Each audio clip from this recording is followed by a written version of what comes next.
अज्ञानतिमिरान्धस्य ज्ञानाञ्जनशलाकया चक्षुरुन्मिलितं येन तस्मै श्रीगुरवे नमः। तस्मै श्रीगुरवे नमः। तस्मै श्रीगुरवे नमः। तस्मै श्री गुरवे नमः। आज से हम अर्थालंकारों के विषय पर चर्चा करेंगे। अर्थालंकारों में सबसे पहले हमारे अध्ययन का विषय रहेगा उपमा अलंकार। इसका लक्षण देखें हम। क्या परिभाषा दी हुई है? प्रस्फुटम सुंदरम साम्यम उपमा इति अभिधीयते। प्रस्फुटम सुंदरम साम्यम उपमेत्यभिधीयते। एक और परिभाषा, इसका लक्षण साधर्म्यम उपमा भेदे। प्रस्फुटम सुंदरम साम्यम उपमा इति अभिधीयते। अत्यंत स्पष्ट, स्फुट यानी स्पष्ट और प्रस्फुट यानी अत्यंत स्पष्ट और सुंदर साम्य जहां पर हो वहां पर उपमा अलंकार होता है। साधर्म्यम उपमा भेदे अर्थात उपमान और उपमेय में भेदे यानी भेद होने पर, भेदे सति भेद होने पर, किसमें? उपमान में और उपमेय में भेद होने पर भी जहां पर उनके साधर्म्य का वर्णन हो, अत्यंत सुंदर साम्य का वर्णन हो, वहां पर उपमा अलंकार होता है। उपमा के 4 अंग हुआ करते हैं। एक उपमान, एक उपमेय, एक साधारण धर्म और चौथा उपमावाचक शब्द। सबसे पहले हम उपमान और उपमेय पर चर्चा करें कि उपमान किसे कहते हैं और उपमेय किसे कहते हैं।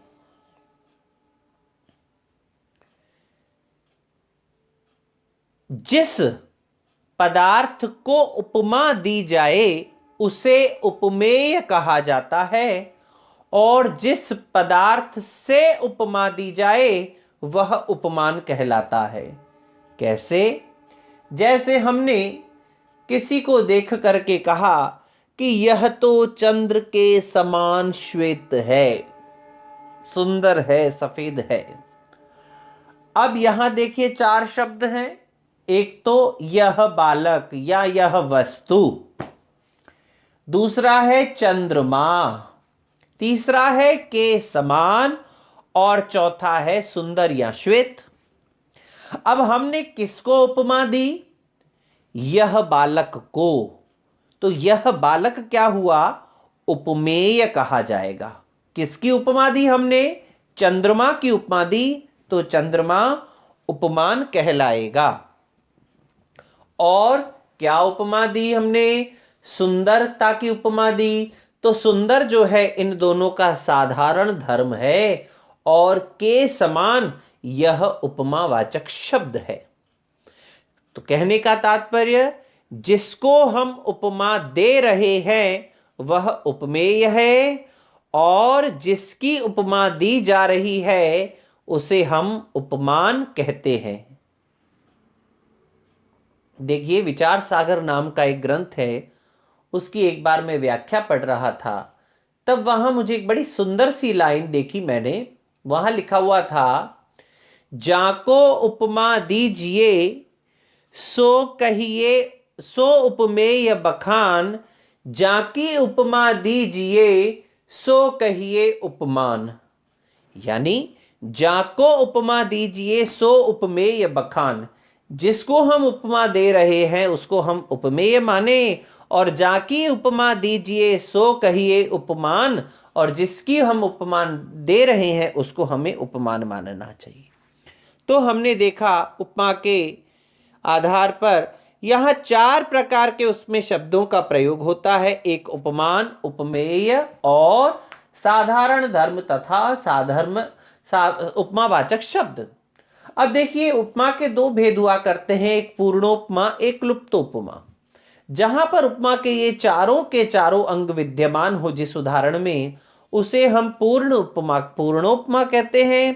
तथा जिसमें से जिस उपमा अलंकार का प्रयोग करने पर जहां पर इन चारों में से कोई एक शब्द कम हो, एक भी तत्व कम हो, अरे यह तो चंद्रमा के जैसा है, यहां यह तो उपमेय हो गया, चंद्रमा उपमान हो गया, और के समान साधारण धर्म उपमावाचक शब्द हुआ। यहां पर हमने साधारण धर्म का लोप कर लिया है। तो यहां कैसा है, कौन सी उपमा कही जाएगी? लुप्तोपमा। अब हम इसका उदाहरण देखते हैं।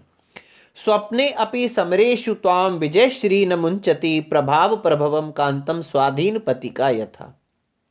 इस उदाहरण में जो विजयश्री है वह उपमेय है, स्वाधीन पतिका उसका उपमान है, और अमोचन यानी नहीं छोड़ना इसका साधारण धर्म है। तथा जो यहां पर एक यथा शब्द का प्रयोग है, यह यथावत इव, ये उपमावाचक शब्द हुआ करते हैं। तो यह जो यथा शब्द का प्रयोग है यह उपमावाचक शब्द है। ये कहता है स्वप्ने अपि, हे महाराज स्वप्न में भी, समरेशु त्वाम, मेरे स्वप्नों में भी, युद्ध भूमि में तुम्हें विजयश्री न मुंचती, आपको विजयश्री नहीं छोड़ती है।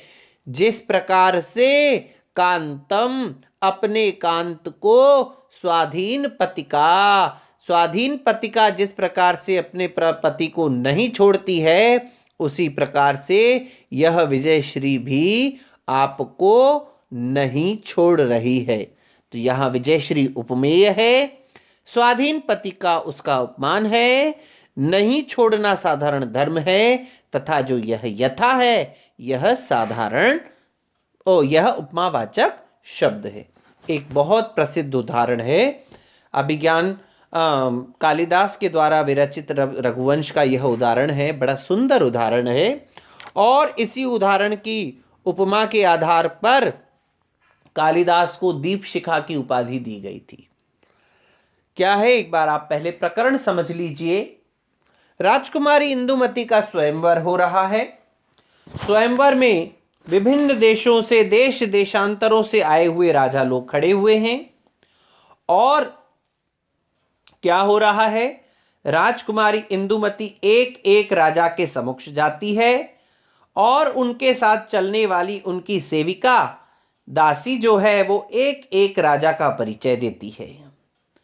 अब जैसे ही इंदुमती जिस राजा के सामने जाती है वह बड़ा प्रसन्न हो जाता है और दासी उस राजा का वैभव, उसके गुणों का वर्णन कर रही होती है और राजा बड़ा प्रसन्न हो रहा होता है कि बस अब यह वरमाला मेरे गले में आने ही वाली है। लेकिन जैसे ही इंदुमती उस राजा को छोड़ करके अगले राजा की तरफ बढ़ती है, अगले राजा की तरफ पहुंच जाती है, तो नया वाला राजा जो अगला राजा है वह बड़ा प्रसन्न हो जाता है और पीछे वाला राजा म्लान मुख हो जाता है, मलिन मुख वाला हो जाता है, उसके चेहरे की हवाइयाँ उड़ जाती है। ये बात आपने समझ ली। अब उपमा कैसे दी गई है वो देखिएगा। नरेंद्र मार्ग, नरेंद्र मार्ग किसको कहते हैं? राजमार्ग। राजमार्ग के दोनों तरफ बड़े विशाल विशाल महल बने हुए हैं, सुंदर सुंदर महल।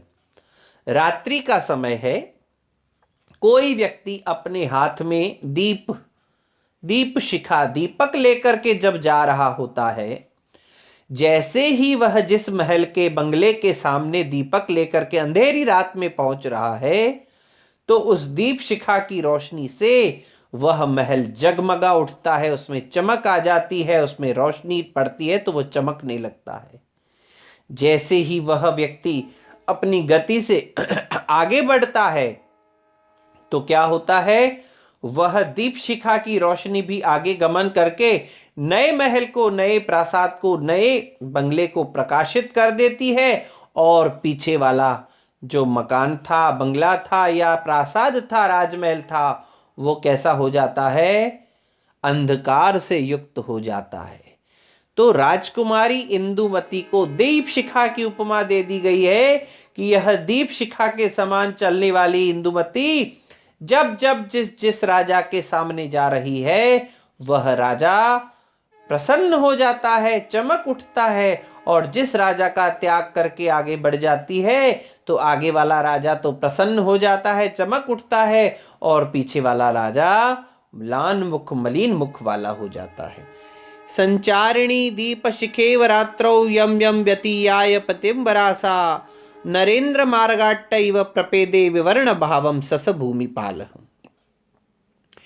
यहां पर दीप शिखा जो है वह उपमान है, इंदुमती उपमेय है, और इव जो है वह साधारण उपमावाचक शब्द है, तथा संचरण उनका चलना यह साधारण धर्म है। ये प्रथम उत्तरार्ध में। पूर्वार्ध में, उत्तरार्ध में देखिए जो नरेंद्र मार्ग है वह उपमान है, जो भूमिपाल है, राजा हैं, वो उपमेय है, इव जो है वो उपमावाचक शब्द है, और विवरण भाव यहाँ पर साधारण धर्म है। इन दोनों उदाहरणों में हमने देखा उपमा के संपूर्ण अंग विद्यमान हैं, इसीलिए यहाँ पर उपमा अलंकार है। कालिदास के ग्रंथों का अगर आप अध्ययन करें तो कालिदास के ग्रंथों में उपमा अलंकार का बहुत ही सुंदर वर्णन किया हुआ है, इसीलिए कालिदास को उपमा अलंकार के रूप में प्रसिद्धि मिली हुई है। और इतना तक कह दिया हमारे आचार्यों ने, उपमा कालिदासस्य। अगर किसी को उपमा अलंकार का अध्ययन करना है तो वो कालिदास का अध्ययन करे, उसको इतने सुंदर सुंदर अद्वितीय उदाहरण मिलेंगे कि उसको उपमा के अन्य उदाहरणों के लिए किसी और कवि को पढ़ने की आवश्यकता नहीं मिलेगी। तो आज हमने उपमा अलंकार के ऊपर चर्चा की, कल हम एक नए अलंकार के साथ आपके समक्ष उपस्थित होंगे।